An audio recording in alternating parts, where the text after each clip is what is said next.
It's 3 a.m. and you're awake again. Not because of noise, not because of stress. You just opened your eyes, for no reason at all, in the dead middle of the night. You check the clock, sigh, and assume something is wrong with you. Maybe you reach for your phone. Maybe you start the silent math, counting backward to figure out exactly how many hours of sleep you have left before the alarm. Either way, a quiet verdict forms in your head. Something is broken in me. But the real answer is far stranger. Your brain isn't broken.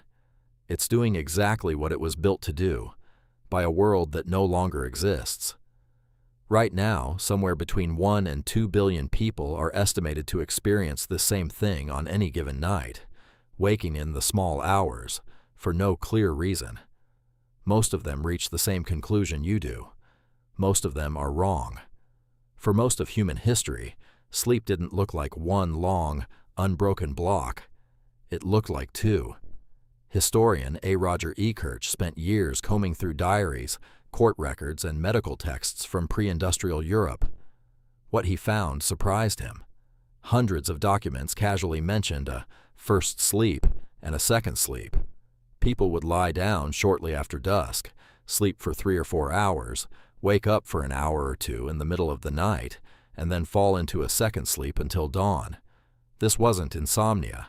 It was just sleep. Normal, expected, unremarkable.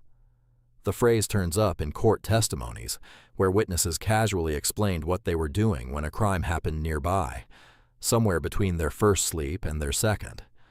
It turns up in the advice of physicians, who recommended certain hours after first sleep as the calmest time for quiet conversation or intimacy, since the body was rested, but the mind not yet groggy. It turns up in old stories and letters too, mentioned the way you might mention breakfast, with no explanation needed, because everyone already understood exactly what it meant. Nobody was describing a disorder. They were describing an ordinary night. During that middle waking hour, people didn't panic. They didn't reach for a glowing screen, because no such thing existed. They prayed, talked quietly with a partner, tended a dying fire, or simply lay in the dark with their thoughts. Some research even suggests dreams during this window were treated as meaningful, almost like a second layer of consciousness sitting between the two sleeps, worth remembering and sometimes worth retelling the next morning. So, what changed? Artificial light changed everything. Before cheap, abundant light, night was long and dark for nearly 12 hours in winter across much of Europe. There was simply more time lying down than the body needed for one continuous sleep cycle. The segmented pattern filled that extra time naturally, the way water finds the shape of a container.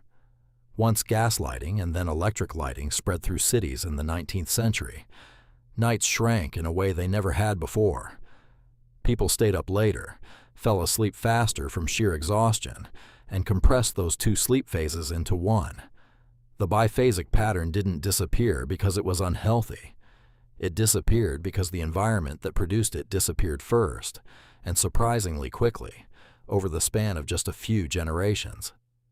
In the early 1990s, psychiatrist Thomas Ware at the National Institute of Mental Health ran an experiment that quietly proved this. He placed a group of participants in darkness for 14 hours a day, every day, for weeks, mimicking the long winter nights of the ancient world. No clocks, no artificial light, no way to know the time except by the rhythm of their own bodies. Within weeks, something shifted. The participants stopped sleeping in one long stretch. They split, entirely on their own, into 2 distinct sleep periods, with a calm, wakeful gap of an hour or 2 in between. Nobody taught them to do this. Nobody suggested it. Their biology simply remembered a pattern it hadn't used in years. That's the part worth sitting with. Your circadian rhythm isn't only shaped by sunlight and darkness in a simple, on-off way. It's shaped by duration. Long, dark nights tell the body something. Short, artificially bright nights tell it something else entirely. Your ancestors weren't fighting their biology at 2 a.m. They were living inside it. Now think about your own 3 a.m. wake-up again. Your heart isn't racing. You're not anxious about anything specific. You're just Awake, calm, clear-headed, slightly bored awake. That calm quality is actually a clue. Genuine insomnia, the kind driven by stress or anxiety, usually comes with a racing mind and a tense body. But this quiet, almost meditative waking in the night doesn't match that pattern at all. It matches something older. Sleep researcher Matthew Walker has pointed out that the modern expectation of 8 uninterrupted hours is a relatively recent cultural invention, not a biological. So here's the twist nobody saw coming. We spent the first half of this video tearing down the idea that waking up at 3 a.m. is broken. It's ancient. It's normal. Our ancestors did it every single night.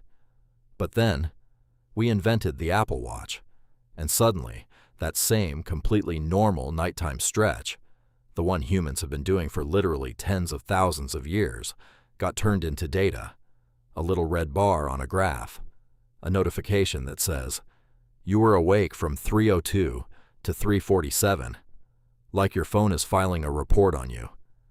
And here's the kicker. Seeing that gap on a screen makes it feel worse than just experiencing it. Your brain looks at that graph and goes, "Oh no, something's wrong with me," when really, that gap, that's just nighttime. That's just being human. Researchers actually have a name for this now. It's called orthosomnia, basically becoming so obsessed with optimizing your sleep data that the obsession itself starts wrecking your actual sleep. The tracker meant to help you becomes the thing keeping you up. Wild, right? We spent thousands of years sleeping just fine, without knowing the minute-by-minute breakdown of our own unconsciousness. And the second we got that information, we started panicking about it. So maybe, and I know this sounds backwards, maybe the most radical thing you can do for your sleep is stop measuring it.